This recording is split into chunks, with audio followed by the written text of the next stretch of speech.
강의 이어가고 있습니다. 사무엘하 16장 5절에서 14절까지의 말씀이로요. 땅에서도 이루어지다라는 큰 제목하에 오늘 말씀은 그가 저주하게 버려두라라는 제목으로 함께 은혜 나누도록 하겠습니다. 우리가 살아가면서 나에게 좋은 소리를 들을 때도 있지만 부정적인 말을 들을 때가 있어요. 살다 보면. 근데 이때 이 나를 향해서 오는 부정적인 말이 두 종류가 있어요. 하나는 비난이 있고요. 하나는 비판이 있어요. 비난은 내 존재 자체를 공격하는 거예요. 그리고 나를 낙인 찍어서 파괴하려는 마치 독화살과 같은 거예요.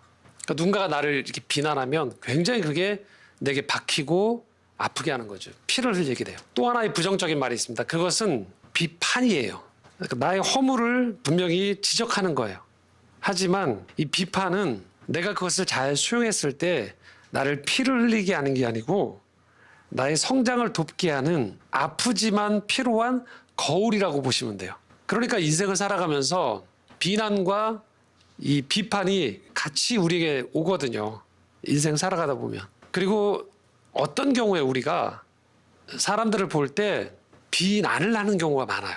그리고 어떤 때에는 내가 비판을 해줘도 상대방은 비난으로 듣는 경우도 많죠. 그래서 이 비난을, 특별히 비판은 우리가 내가 이게 비판이구나라고 알게 되어지면 건강하게 내가 성장하는 사람들은 잘 받아들여요. 근데 이 문제는 이 비난을 어떻게 다루느냐에 대한 문제인 거예요. 두 가지로 얘기할 수 있을 것 같아요. 사실 비난에 대응하는 첫 번째 방법은 무시하는 거예요. 누군가가 나를 잘 모르는 상태에서 또는 과도하게 나에게 존재 자체를 부정하는 거죠.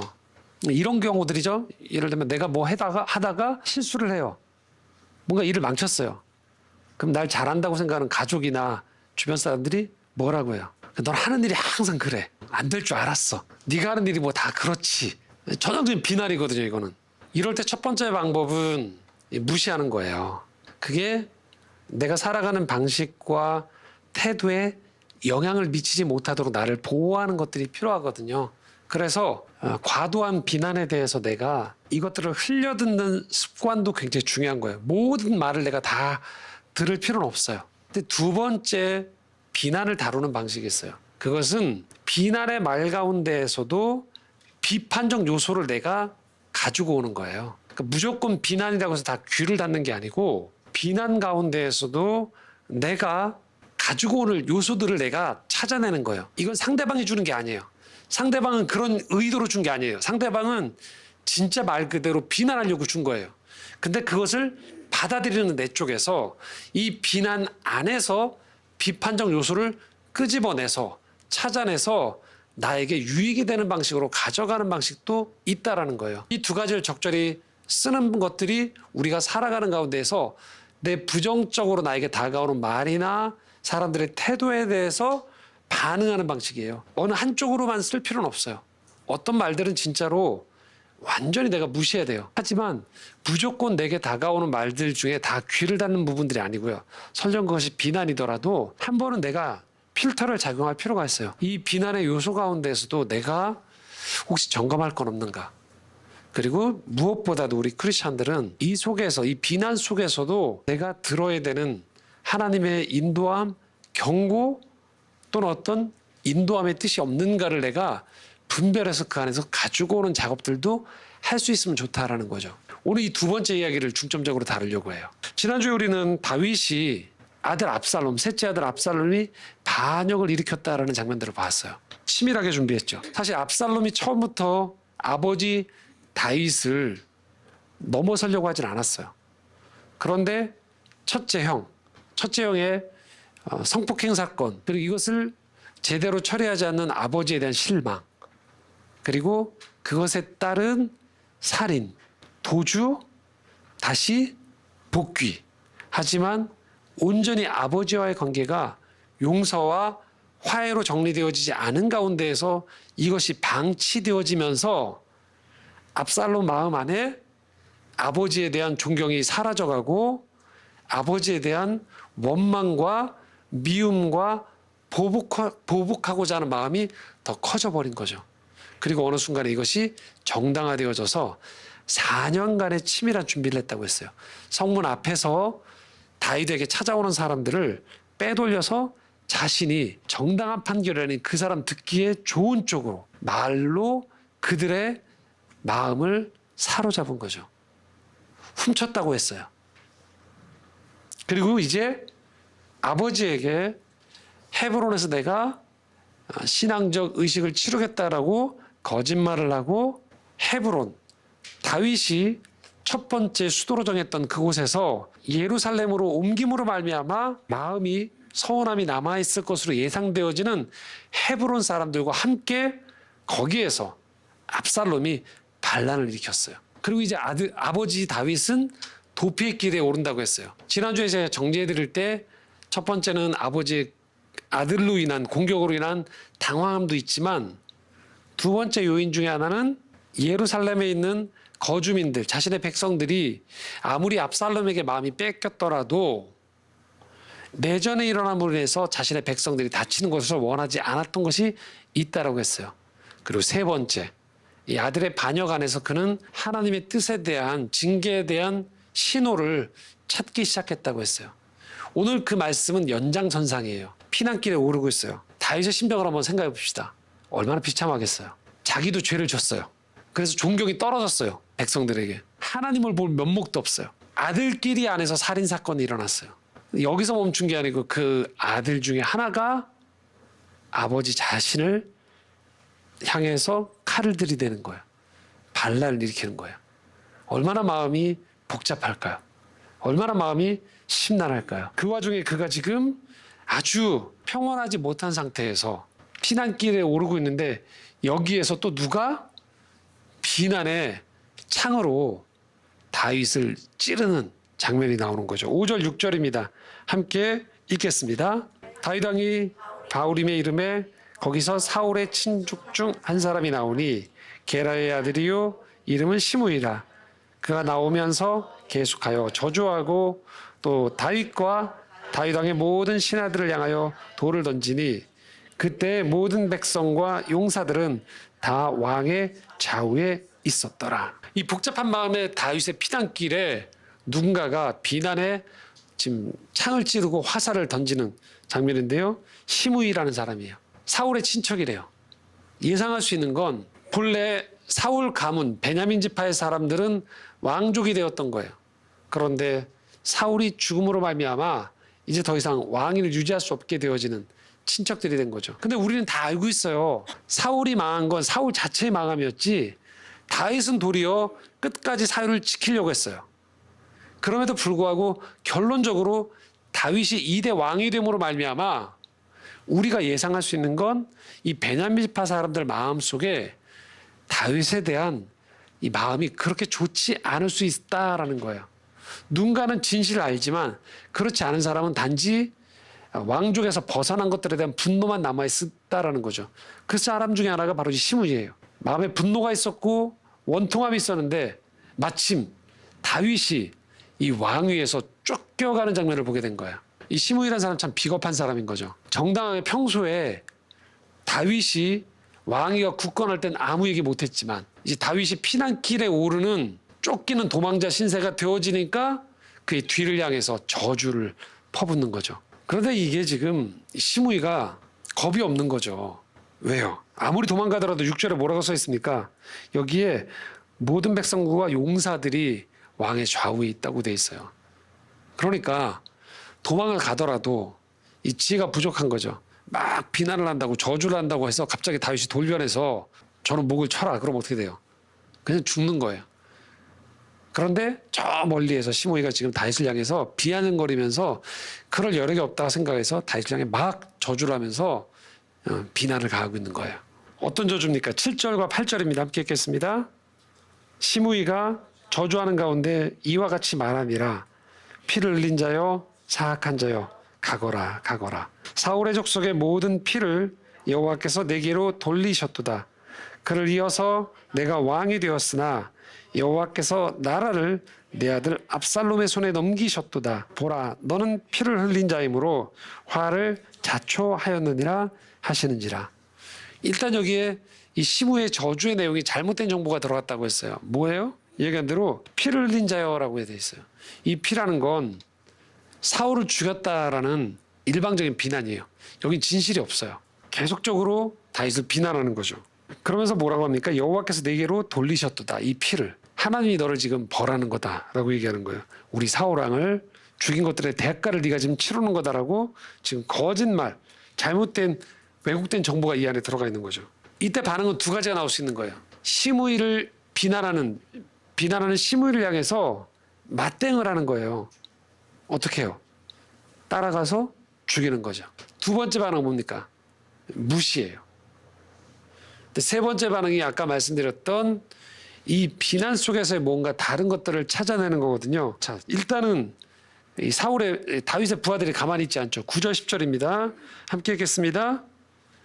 수리의 아들 아비새가 왕께 여짜오되 이 죽은 개가 어찌 내 주 왕을 저주하리이까 청하건대 내가 건너가서 그의 머리를 베게 하소서 하니 왕이 이르되 수리의 아들들아 내가 너희와 무슨 상관이 있느냐 그가 저주하는 것은 여호와께서 그에게 다윗을 저주하라 하심이니 내가 어찌 그리하였느냐 할 자가 누구겠느냐 하고 다윗의 신하 중에 아비새가 나서는 거죠. 시므이 저놈 내가 죽이겠습니다. 가서 목을 베겠습니다. 어떻습니까? 당연한 반응이에요. 일반적인 반응이에요. 우리가 비난을 당할 때 우리 마음의 첫 번째 반응은 뭐냐? 내가 이런 비난 들을 사람이 아닌데 라고 생각해서 더 큰 상대방에 대한 비난이 일어나죠. 지금 그런 반응이 나온 거예요. 그런데 다윗이 지금 10절에 어떻게 표현합니까? 이건 여호와께서 시키신 저주의 일부로 다윗이 보는 거예요. 이 본문을 잘못 이해하면 어떤 상태로 다윗의 지금 심령을 마음의 상태를 어떻게 오해할 수 있냐면 다윗이 완전히 정신이 붕괴가 됐구나. 그래서 그냥 다 내 잘못이야. 내가 잘못했어. 나는 욕을 들어도 마땅한 사람이야 라고 하면서 한쪽으로 치우쳐버리는 거예요. 이런 경우 우리도 경험하거든요. 일이 무너졌어요. 잘 안 돼요. 근데 누군가가 여기다가 정당한 것 범위를 넘어서는 비판이 아닌 비난을 가할 때 정신적으로 무너져 있으면 어떻게 되냐면 그 비난을 그대로 다 받아들여요. 그래서 어떻게 합니까? 그래 나는 이런 욕을 먹어도 싸. 이런 비난을 받아도 마땅해 라고 하는 경우들이 발생하는 거죠. 안타깝게도 성장기 과정에서 자존감이 낮아지는 거예요. 부모로부터 또는 주변 사람으로부터 호의적이고 지지하는 말을 듣고 그런 환경이 조성되어지지 않은 경우에 그래서 자신이 이런 대우를 받아도 되는 사람으로 자기 스스로가 어떤 폭력에 의해서든 물리적인 폭력이든 언어적인 폭력을 장시간 받으면서 자신에 대한 내면의 안정적인 지지 기반이 무너진 사람들은 성인이 되어서도 누군가의 부당한 대우에 대해서 그래 내가 이런 부당한 대우를 받을 만한 사람이지 라고 넘어가는 경우들이 발생해요. 장기간에 걸친 무너짐이 정당한 자기에 대한 평가를 내리지 못하는 거죠. 또 우리가 어떤 문제에 있어서 일시적으로 큰 잘못을 범했을 때에도 이렇게 위축돼 버릴 수 있어요. 그래서 문제의 본질을 보면서 내가 잘했던 부분이 있고 잘못하지 못했던 부분들을 구분을 해야 되는데 그렇게 하지 못하고 모든 것들을 다 내가 뒤집어 쓰는 거예요. 이런 욕을 들어도 마땅한 사람이라고. 그 사건 안에 있었던 진실을 깨트려 버려요. 망가져 버리는 거예요. 그리고 그걸 온몸으로 받아들이기 때문에 내 삶이 더 파괴로 흘러가 버리죠. 잘못 오해하면 다윗이 그런 상태라고 생각이 쉬워요. 다윗이 정신이 완전히 나갔구나. 넋이 나갔구나. 그런데 다윗은 여기서 지금 자신의 내면이 무너졌기 때문에 시므의 저주를 그대로 받아들인 게 아니에요. 다윗은 여기에 이 시므의 저주와 비난 속에서 비판을 찾아내는 거예요. 다윗은 분명히 잘못했어요. 멀쩡한 부하의 아내를 취했고요. 그 남편을 죽였고요. 집안 안에서 잘못된 큰 상처가 있었던 사건이 있음에도 불구하고 가장으로서 이 문제를 해결하지 않았어요. 제대로. 그리고 그 문제의 최종 결론에 화해와 용서를 하지 않고 계속 방치하고 미뤄두다가 이 문제가 더 커진 엄청난 잘못이 다윗에게는 있어요. 다윗도 그것을 알고 있어요. 그렇기 때문에 다윗은 자신에 대한 이 상황 속에서의 처벌과 심판 그리고 비평을 들을 준비가 되어 있는 거예요. 그리고 그 안에는 시므의 비난까지도 다윗은 받고 있어요. 하지만 한 가지 차이가 있는 거예요. 시므의 비난 전체, 마치 사울을 죽인 사람이 다윗인 것처럼 이야기하고 사울의 왕위를 다윗이 마치 반란을 통해 뺏은 것처럼 이야기하는 잘못된 정보에 대해서는 다윗은 받아들이지 않고 있어요. 하지만 이 시므의 비난 속에 흐르고 있는 하나님의 심판은 다윗이 받아들이고 있는 거예요. 그래서 그 안에 있는 하나님의 채찍은 다윗이 받아들이고 있는 거예요. 그러니까 이런 비난이 우리에게 쏟아질 때 우리가 피해야 되는 두 가지 태도가, 하나는 무조건 방어적인 태도예요. 누가 나를 비난할 때 무조건 방어만 하는 거예요. 어떻게 해요? 너는 안 그래? 라고요. 이런 태도는 계속적으로 나를 보호하기만 해요.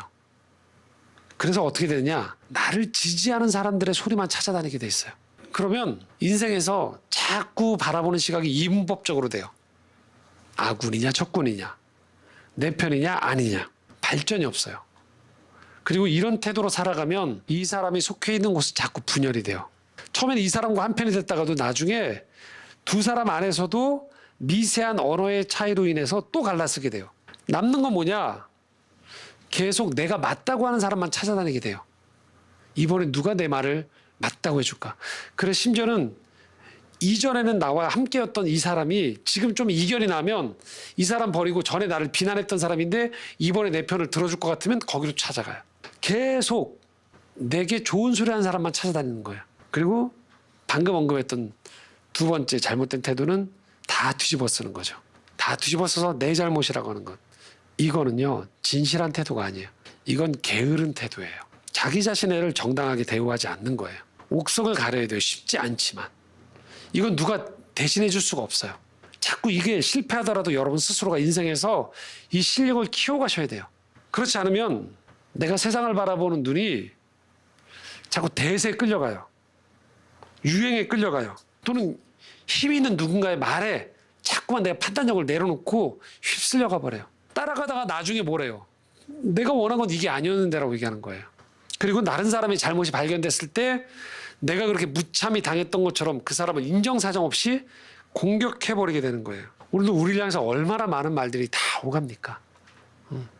나를 지지해주고 격려하는 말도 있지만 대체로 우리가 힘든 거는요, 나를 지지해주는 8, 9명의 사람들이 아니고 1명 또는 2명의 나를 향한 삐딱한 시선, 어떤 말 하나가 되게 화살로 남아서 그것들이 피를 흘리게 만드는 거예요. 그리고 무너지게 만드는 거죠. 그래서 우리가 구분하셔야 돼요. 이게 비평인지 비판인지 또는 비난인지, 이게 무시할 건지 또는 이 비난 속에서도 하나님이 나를 돌아보게 하시는 성찰의 기회를 만드시는 음성이 없는지를 우리가 봐야 된다라는 거예요.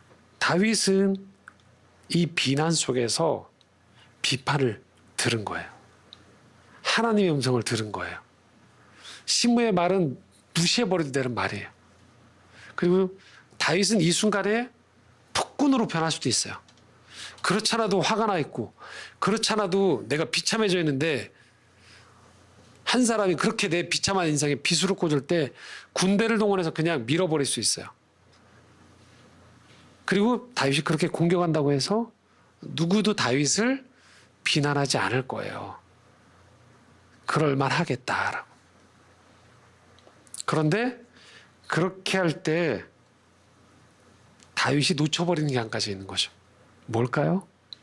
다윗이 신앙인이구나라는 것들에 대한 눈이 사람들에서 멀어지기 시작하는 거예요. 다윗도 똑같구나. 그래, 사람이 위기에 당하고 저렇게 비난당하면 그렇게 공격하고 보복하고 다 그렇지 뭐. 다윗도 별 수 없는 거래 라고 하는 거죠. 물론 다윗은 그걸 염두에 두고 하는 게 아니에요. 신앙인으로서 자기의 몫에 이 상황 가운데 충실하게 반응하려고 노력하는 거죠. 근데 그게 다른 반응을 일으켜낸다는 거예요. 그래서 다윗은 비난 속에서 다른 반응을 하고 있는 거예요. 11절, 12절 함께 읽겠습니다. 또 다윗이 아비새와 모든 신하들에게 이르되 내 몸에서 난 아들도 내 생명을 헤아려 하거든. 하물며 이 베냐민 사람이랴 여호와께서 그에게 명령하신 것이니 그가 저주하게 버려두라. 혹시 여호와께서 나의 원통함을 감찰하시리니 오늘 그 저주 때문에 여호와께서 선으로 내게 갚아 주시리라 하고. 그가 저주하게 내버려두라. 시므의 말이 옳아서가 아니에요. 이 상황을 통제하시는 분은 하나님이시다라는 믿음의 고백인 거예요. 나를 비난하는 사람과 나 사이에 하나님을 두는 거예요. 그러면 그 비난은 나를 파괴하는 화살이 아니고 나를 깎아내는 조각칼이 되는 거예요. 하나님이라는 보호막이 있기 때문에 다윗은 무너지지 않으면서 자신의 자존감을 지키면서도 회개할 수 있는 거예요. 사실 지금 다윗의 상황은 누더기 같아요. 여기저기 찢겼어요. 닳아져 버린 거예요. 사람들은 손가락질을 해요. 그렇지만 다윗은 여기서 무너지지 않아요. 나의 실패가 나를 무너뜨리지 않아요. 다른 사람의 말이 나를 무너뜨리지 않는단 말이에요. 왜요? 하나님이 나와 함께 하신다는 걸 다윗이 믿고 있는 거예요. 내 삶에는 사람도 있고 나의 실패도 있어요. 하지만 하나님이 있다는 걸 다윗은 놓지 않고 있는 거예요.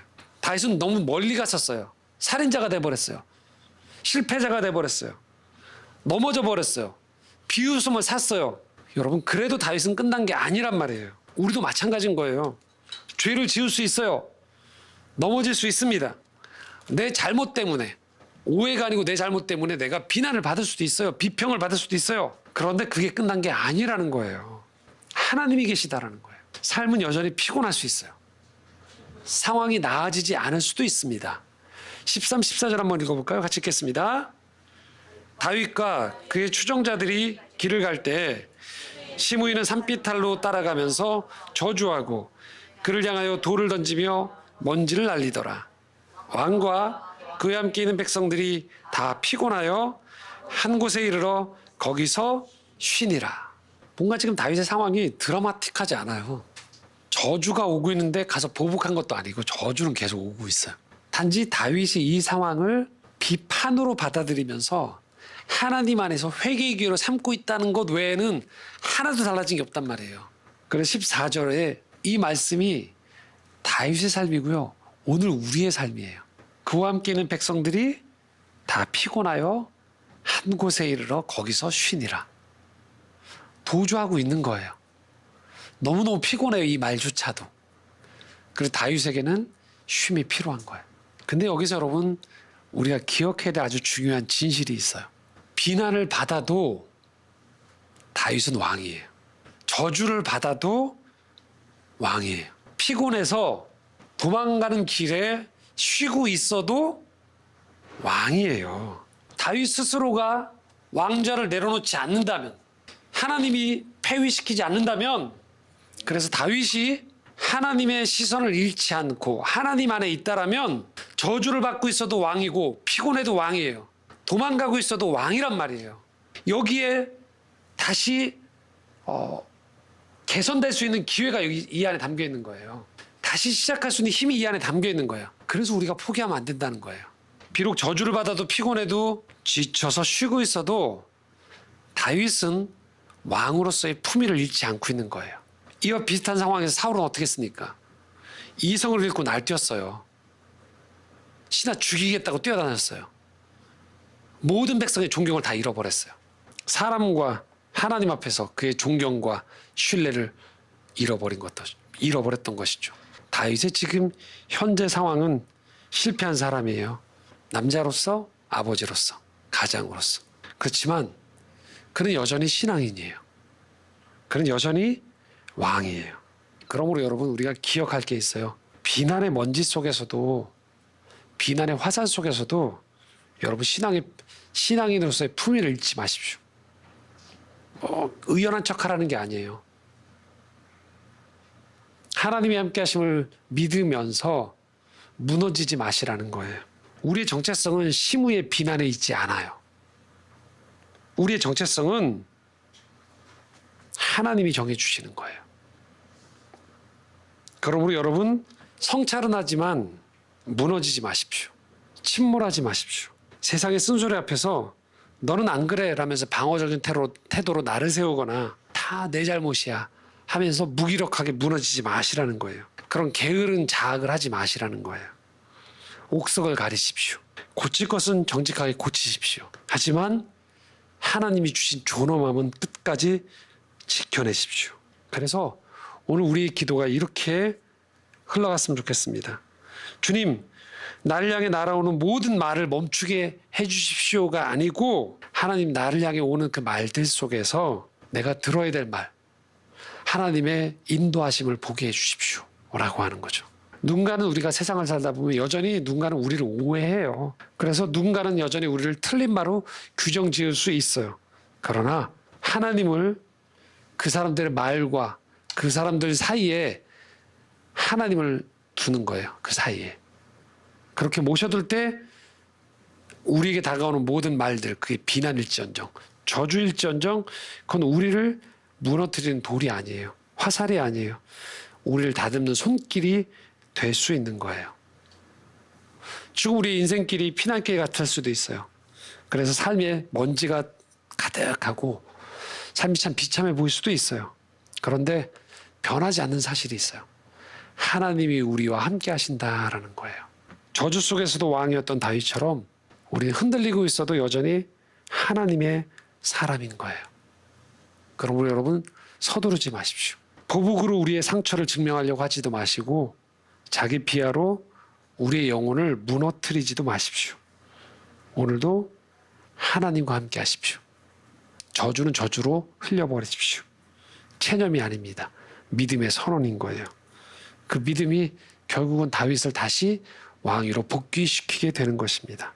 오늘 사순절 첫 주일이에요. 예수님 이 땅에 오셔서 십자가를 지시는 그 길을 우리가 묵상하는 주간들이 계속되어집니다. 그리고 4월 달에 부활주일을 맞게 되는 거죠. 생각해 보십시오. 이 땅에서 가장 비난을 많이 받았던 분 중에 한 분이 누굽니까? 예수님이에요. 가장 많이 오해를 받았던 사람이 누굽니까? 예수님이에요. 가장 많이 저주의 말을 들은 사람이 누굽니까? 예수님이에요. 그런 예수님 끝까지 내가 하나님께 사랑받은 자임을 잊지 않으면서 내가 걸어가야 될 십자가의 길을 끝까지 걸어가셨어요. 그리고는 십자가 위에서 다 이루었다라고 말씀하셨습니다. 오늘 우리에게 주신 이 삶의 소명, 신앙의 길을 끝까지 걸어가십시오. 그리고 그 하나님이 주시는 그 은혜 안에서 오늘 우리가 만나는 사람들 속에서 나를 환대해주고 나와 함께하는 이들을 소중히 여기고 또 나를 아프게 하지만 비난하는 사람들 속에서 분별하는 가운데에서 한 걸음 한 걸음 삶이 성숙으로 나아가실 수 있기를 소망합니다. 함께 기도하겠습니다. 사랑의 주님, 오늘도 우리가 살아가면서 참 많은 말을 듣고 삽니다. 그 속에는 우리의 잘못도 포함되어 있고 또 그 속에는 오해와 또 부정적인 듣지 않아야 될 말도 있습니다. 그런 반응들도 있습니다. 하나님, 우리가 분별하기 원합니다.